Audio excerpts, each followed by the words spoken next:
Hello guys, நான் உங்கள் ஜீஸ் பேசுகிறேன். நீங்கள் யார்? சரி காய்ஸ், நம்ம பார்த்திங்கன்னா போன வீடியோவிலே சொல்லியிருப்போம் கில்டுக்கு வர்ற ஆசையாக இருக்கவங்கெல்லாம் கமெண்ட் பண்ணுங்கன்ட்டு. இப்போ யாரோட ஐடியை போட போகிறோன்னா மாட்டு ரவுடி ப்ரோ அவர் ஐடி தான் போட போகிறோம். 3 பேர் கமெண்ட் பண்ணியிருக்கிறீங்க, ரொம்ப தேங்க்ஸ்.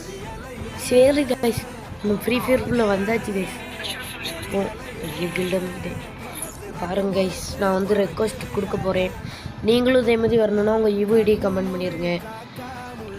941480801776 இதாங்க அவருடைய யூஐடி. மாட்டு ரவுடி ப்ரோ அவர் தான் ஆன்லைனில் தான் இருக்கார். அவருக்கு ஒரு ஃப்ரெண்ட் ரிக்வெஸ்ட் கொடுத்துடலாம். எங்க ஹீரோய்க்கு அடிச்சிட்டாருங்க. இந்த மாதிரி உங்கள் வீடியோ பார்க்கணுன்னா மறக்காமல் சப்ஸ்கிரைப் பண்ணிட்டு யூஐடி கமெண்ட் பண்ணிட்டு போங்க.